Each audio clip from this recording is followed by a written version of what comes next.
कक्षा 11वीं विषय गणित अध्याय 12 त्रिमीय निर्देशांक ज्यामिति।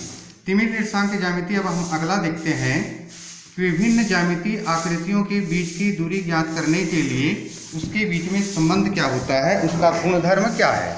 इसमें जैसे आता है कि सिद्ध कीजिए कि बिंदु 0, 7, ऋण 10, 1, 6 और ऋण 6 और 4, 9 और ऋण 6 एक समद्विबाहु त्रिभुज के शीर्ष है, मतलब जिसकी दो भुजाओं की लंबाई बराबर है। जैसे आपको ए का निर्देशांक दिया है 0, 7, ऋण 10, बी का निर्देशांक 1, 6 और ऋण 6, सी का निर्देशांक 4, 9 और ऋण 6, 4, 9 और ऋण 6।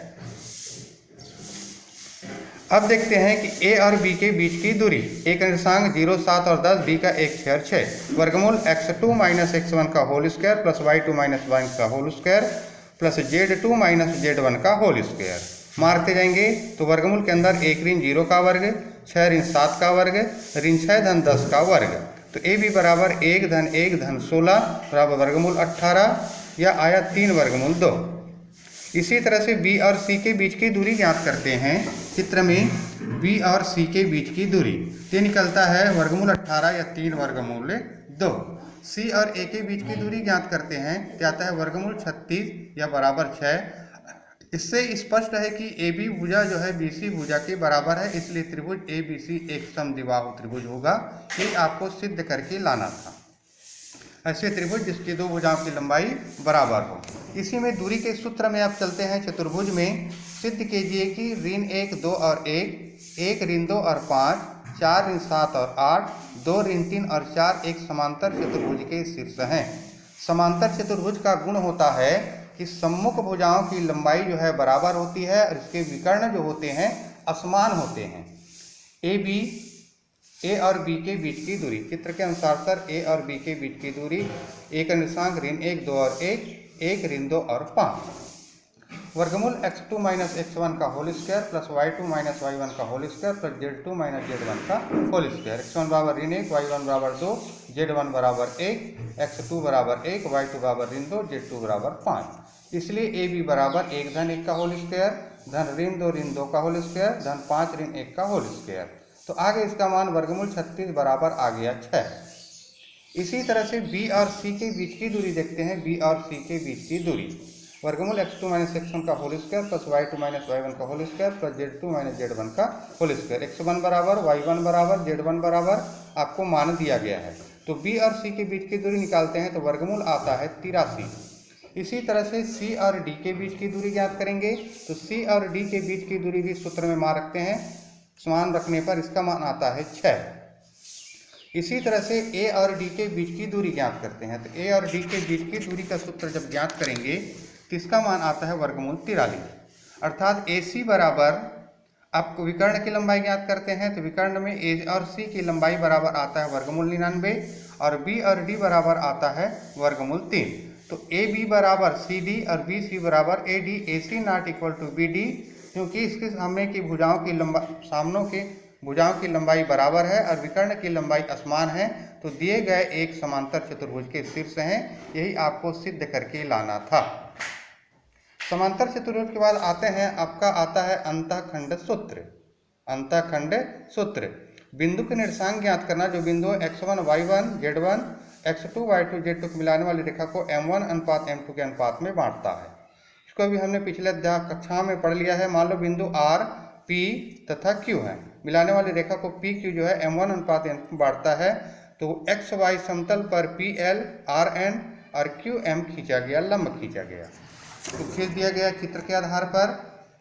तो यदि कोई बिंदु जो है इसको बाह्यतम रूप से आंतरिक विभाजन करता है, ये सरल रेखा है, इसको बिंदु कोई R जो है इसको आंतरिक रूप से विभाजन करता है अंदर से M1 और M2 के अनुपात में, तो उस बिंदु के निर्देशांक होते हैं x1 y1। बिंदुओं को x2 y2 और z2 को मिलाने वाले सरल रेखों को M1 अनुपात में विभाजित करने पर बिंदु के निर्देशांक m1 x2 plus m2 x1 अपान m1 plus m2, m1 y2 plus m2 y1 अपान m1 plus m2, m1 z2 plus m2 z1 अपान m1 प्लस m2। ये इसके निर्देशांक होंगे। 3 बिंदु x, y और z लेते हैं तो, या फिर p, q और r के। यदि मान लेते हैं ये विभाजन करने वाला बिंदु r जो है बिल्कुल मध्य में है, तो मध्य बिंदु का निर्देशांक होता है x1 + x2/2 और y बराबर होगा y1 + y2/2 और z बराबर होगा z1 + z2/2।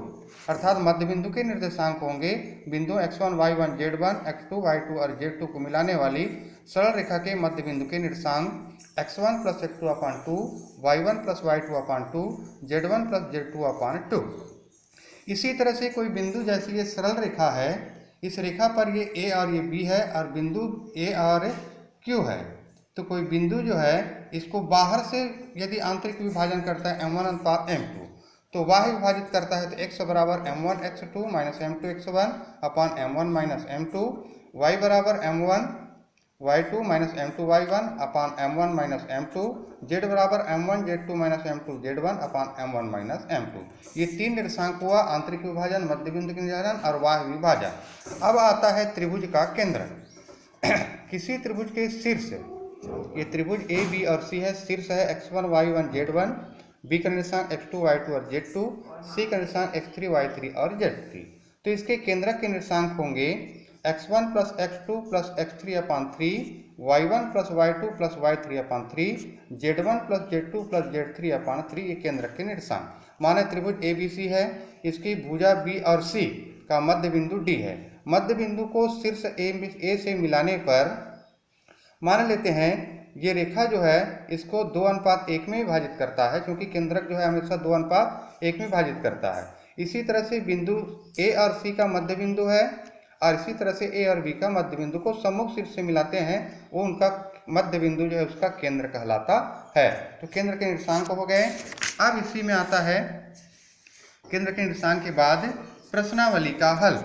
बिंदुओं ऋण 2, 3 और 5, 1, ऋण 4 और 6 को मिलाने वाली से बने रेखाखंड को अनुपात 2:3 में अंतः 2:3 में बाह्य विभाजित करने वाले बिंदु के निर्देशांक ज्ञात कीजिए। अंतः विभाजन का सूत्र x बराबर m1 x2 m2 x1 m1 + m2। मान लेते हैं यहाँ पर m और n अनुपात में विभाजित करता है, तो बिंदुओं के निर्देशांक होंगे m बराबर 2, n बराबर 3, x1 बराबर ऋण 2, y1 बराबर 3, z1 बराबर 5, x2 बराबर 1, y2 बराबर ऋण 4 और z2 बराबर 6। इसलिए x बराबर निकलेगा आपका 2 × 1 धन 3 × ऋण 2 बटे 2 धन 3, या x बराबर निकल जाएगा 2 ऋण 6 बटे 5। इसी तरह से y बराबर निकलेगा और z बराबर निकलेगा, तो x बराबर ऋण 4 बटे 5, y बराबर 1 बटे 5, z बराबर 27 बटे 5। तो विभाजन बिंदु के निर्देशांक ऋण 4 बटे 5, 1 बटे 5 और 27 बटे 5। y विभाजन करता है तो केवल चिन्ह परिवर्तन होता है, mx2 - nx1 अपान m - n, y बराबर होगा my2 - ny1 अपान m - n और z बराबर mz2 - nz1 अपान m - n। फिर इसमें x का मान, y का मान और z का मान निकाला गया। x का मान आया ऋण 8, y का मान आया 17 और z का मान 3। तो विभाजन बिंदु के निर्देशांक ऋण 8, 17 और 3 होंगे।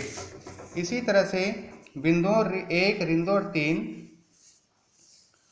3, 4 और ऋण 5 को मिलाने वाले रेखाखंड को 2:3 में अंतः बाह्य विभाजित करने वाले बिंदु के निर्देशांक ज्ञात कीजिए। सेम प्रक्रिया अभी हमने जो देखा, क्योंकि अंतः विभाजन x बराबर mx2 nx1 अपान m + n, y बराबर my2 + ny1 m + n, z बराबर mz2 + nz1 अपान m + n।